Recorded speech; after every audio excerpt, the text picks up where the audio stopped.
Hey fam, welcome to the journey with Mrs. Shorty Rock. In today's video, we're going to talk about cold weather gear. I get this question quite a bit, and I wanted to share some of the things that I've done over the years to help protect me when riding in colder weather and colder temperatures. Okay, again, these are things that work for me. I wanted to share those with you. All right, so what I do, first thing, is I'm going to check the temperature. You know, as a rider, that the temperature is going to drop anywhere between 10 to 15 degrees below the forecasted temperature. So let's say if it's 50 degrees, I'm going to prepare for it to feel like maybe 30. Okay. You may want to also consider the feel like temperature to see if you need to prepare differently or if you even need to ride it all that day. Okay. Those are things that you may want to consider. Now, the way I prepare is I always wear my base layer. My base layer is going to be your long johns, your thermals, whatever it is that you call it, but it's going to keep your core body temperature a little bit warm. I got a little bit of a thin insulate type of a fabric that I wear on the bottom and also on the top. Okay, I put on my warmest socks. Warmest socks can be anything. You can purchase them to the comfort of your feet level. I've gone anywhere from sporting goods stores and purchased socks like hunters would wear. They're sitting out in the cold. I figured if it works for them, it may work for me as well. Some of the motorcycle shops actually have foot socks and protection that is going to keep you warm. They got liners, they've got socks with liners, they've got socks with plug up heating possibilities, all kinds of stuff. Okay, so if your feet is an issue for you, you may want to look into some of those things. Thick warm socks, things that are good for colder temperatures, heated boot liners, heated socks that plug up. Okay, those are a few options. In a pinch and in a bind, if you so happen to get out there and your feet become cold, plastic bags work. I have utilized plastic shopping bags at a gas station, slip those things over between my socks and my boot just to buffer out the air. Okay, so if you find that you're in a situation, you may or may not have the budget or you didn't bring your items with you, use a plastic bag. Cover up your socks. It'll buffer out the wind. It'll get you to where you're going, at least in that way your feet can stay somewhat warm. Okay, sounds crazy, but it works. Okay. All right, so we talked about the base layer, jeans, whatever the pants are that you're wearing. I traditionally will wear chaps. Sometimes, depending on the temperature, I also wear a heated liner, which plugs up to my motorcycle. I've tried that. That works for me. My jacket is a all-season weather jacket. And when I say all season, if you've seen my videos about wearing jackets and things of that nature, this jacket protects me from the wind. It also has a heated lining piece to it, and it's not a plug-up type, but it's just insulated really, really well, and it works perfect for me. So I put on my all-season weather jacket and my heated liners, my chaps, if I need those. So yeah, I got, as you can hear, a couple of layers at the bottom. My jacket works fine. I've got on a long sleeve shirt, and I've also got on my base layer at the top as well. So that's a base layer, a long sleeve, 4-season jacket. Okay, at the head and neck area, I'm going to wear several different things. So if I have, traditionally I'm wearing either the 3.25 or the full face, depending on what I'm doing. If I feel the need, I'm going to wear something that's going to cover up my neck. Okay, this item, yes, from Harley, but it's irrelevant, right? It doesn't matter what it is, but this item covers your nose. It can keep your neck covered. It'll also keep the whole back of your neck covered as well, because some helmets give you a little bit of a gap here at the back of your neck. You don't want your neck cold, so you can wear this and position it in a way that's best comfortable for you. Some people actually push this around their nose. They put it underneath their helmet, and that protects them from here below. Some people kind of want the option of pulling it up and down because they like to breathe in a different way. They don't like the obstruction. So they come in different styles. This one's more square-like. Okay. It goes all the way around. This one I purchased has more of a protective kind of a front. So it's a little wind-breaking, I guess. Also has a felt back, but then it comes down to a point. You see that there. Okay.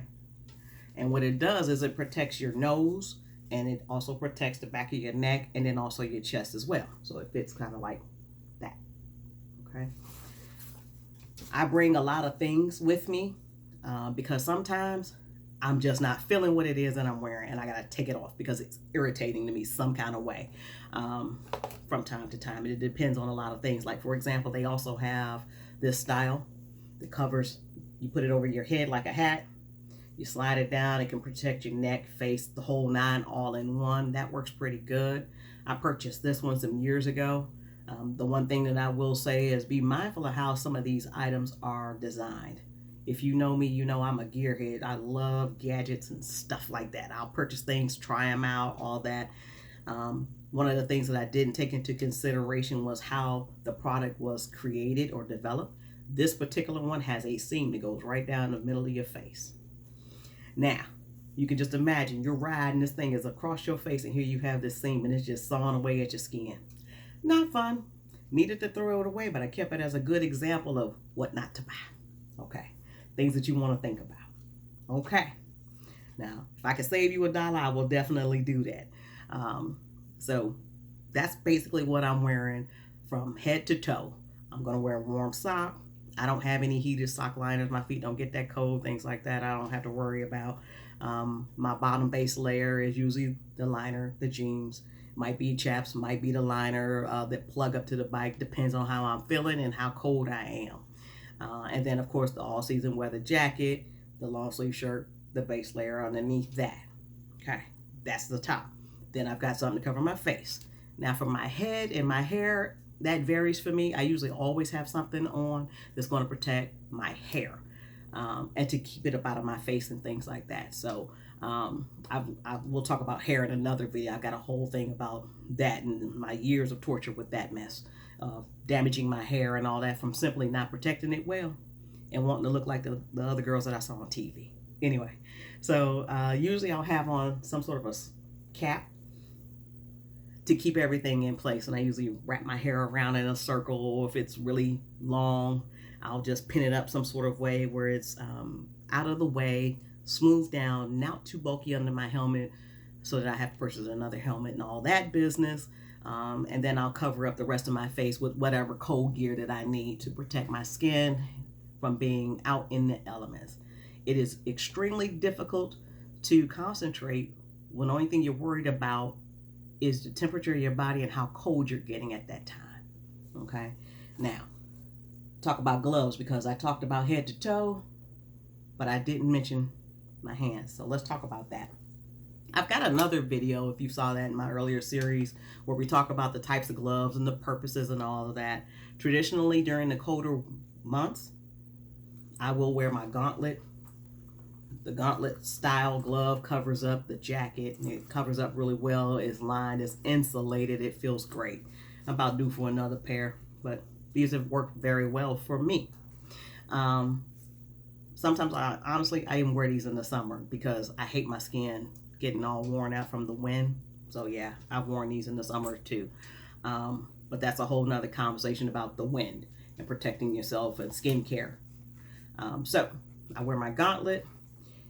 Sometimes I've gotten caught out and I don't have my gauntlets, or I don't have a glove that's keeping me protected in the cold weather.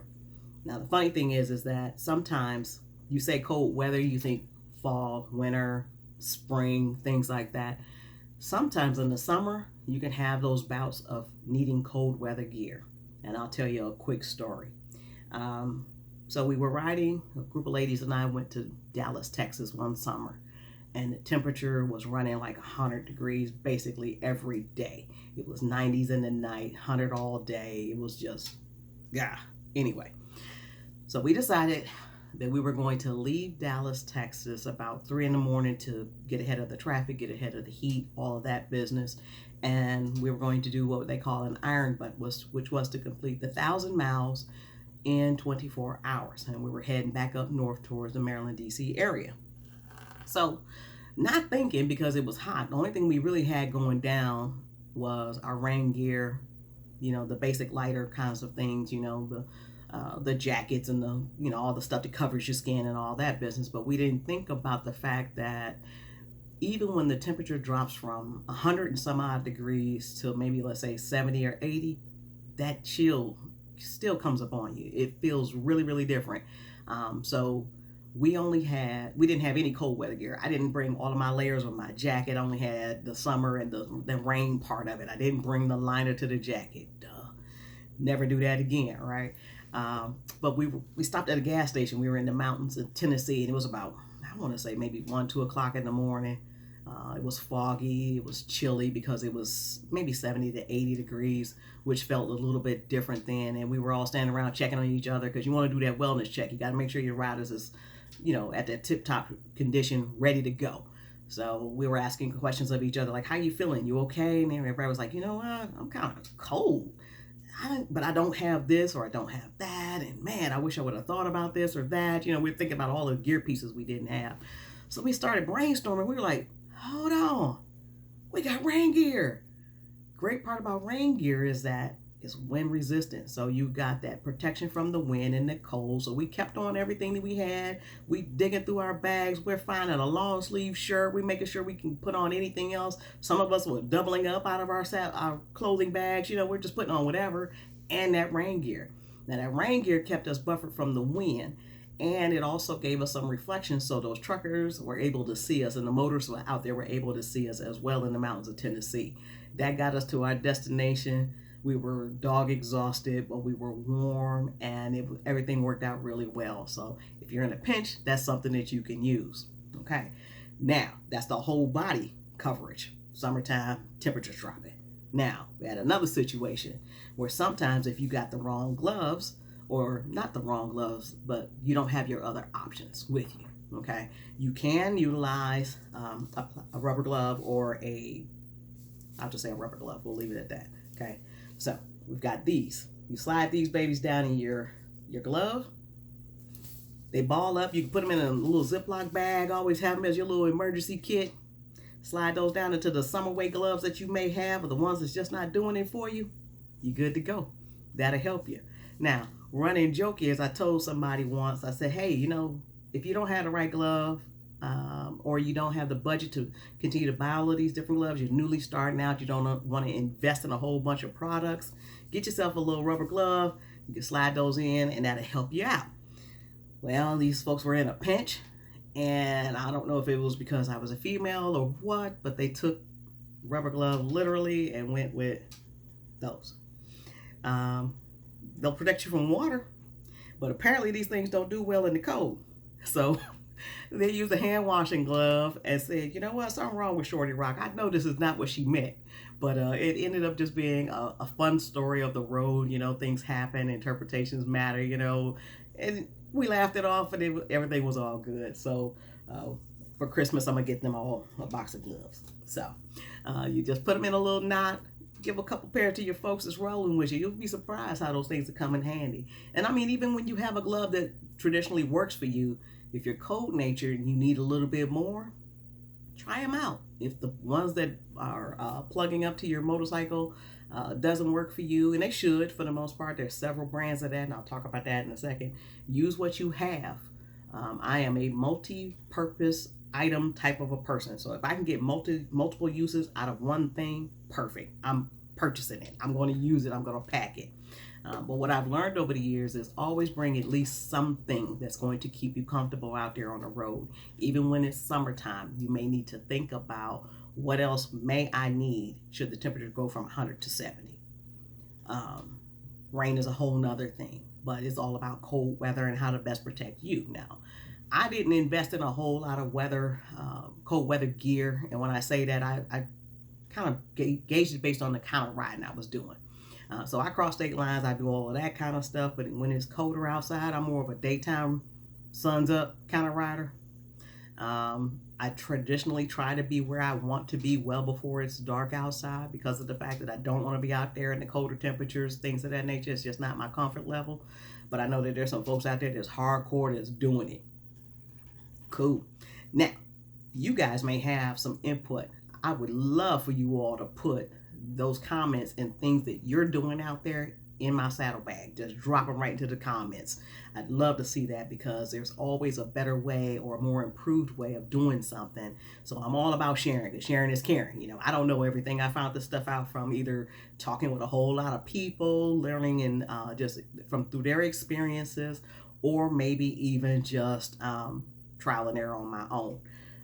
I'm a problem solver by nature. It's something that I'm always driven to do. So I start thinking of stuff, trying to figure it out, in addition to chatting with the smart people that's been there, done that. Now, talking about cold weather gear, if you're a cold natured person and you need additional support, you already know what you need based on your health, life, whatever. You know what you need best for you. I recommend you go out there and do the math and do your own homework and figure out what gear best suits your needs. There's plenty of gear out there that you can plug right up directly to your motorcycle that's going to keep your hands warm through your whole body, your feet, the whole nine. Okay, so I bought my pants liners, the ones that are heated, from Gerbing. Gerbing has a great product line. They've got everything from jackets to vests to socks to base layers. They've got full suits. They've got you name it. So whatever is in your budget, you probably will be able to find something there. Harley Davidson, I've got their gloves. Those have worked well for me. I've not purchased anything more than the gloves from Harley Davidson, because that's the kind of riding I was doing. I didn't need all that other stuff. Actually, matter of fact, the Gerbing liners was the secondary item that I purchased. The gloves were first, because my grips weren't heated over the 2 bikes that I've had. Revzilla also has good reviews, a great selection of products, and also items within a good price point. So it doesn't necessarily have to have someone's name on it, that being from a motorcycle industry, as opposed to someone who specializes in motorcycling gear. So Revzilla is a great place. And then also Cycle Gear. Cycle Gear is one of my favorites as well, because between Revzilla and Cycle Gear, they offer coupons, discounts, sales, stuff like that. You might be able to catch a deal there, and also add items based upon your budget. So some places to think about. Local dealerships, anyone who carries motorcycle gear, all kinds of stuff. I just learned about another item, and I hope I don't mispronounce it. I probably will. I'll spell it. It's KLIM. I saw that product line in another place that sold BMWs and all that, and apparently that is like the top of the top. I don't know where they rank. I just found it amazing that there was another maker out there that apparently has the market kind of locked in on that side of the house. But my understanding is pretty pricey, so invest in yourself. You'll never go wrong. Whatever you decide to do for you works. Okay. Now, I'm trying to think if I may have forgotten anything else. I'm taking a look at my notes. I think I covered it all. So keep in mind, if you're riding in the temperature is going to drop from the forecasted anywhere between 10 to 15 degrees. If you go faster, the temperature is going to drop a little bit more. Prepare as best as you can. Always bring something with you that's going to keep you protected from the cold elements. You know your body better than anybody. If you've got heated grips and heated seats and things like that, that may be sufficient for you. My most recent purchase on the Indian Pursuit, I have heated grips. It came with the heated grips and the heated seat. So I may or may not need as much for that. I find it to be very beneficial to have those items. You may want to invest in that on your motorcycle if you don't have it and feel like you need it. So there's plenty of opportunities. If you have any questions about anything that I've covered, feel free to drop those comments and those questions in my saddlebag. I love the dialogue. I love the questions. I'm here to help you as best I can and to give you recommendations. All right. So with that, I think I've spoken enough. I think I've covered all of my points and summarized them as well. So if you need anything else, feel free to contact me. And until then, welcome to the journey with Mrs. Shorty Rock, and check out my other videos. Bye, folks.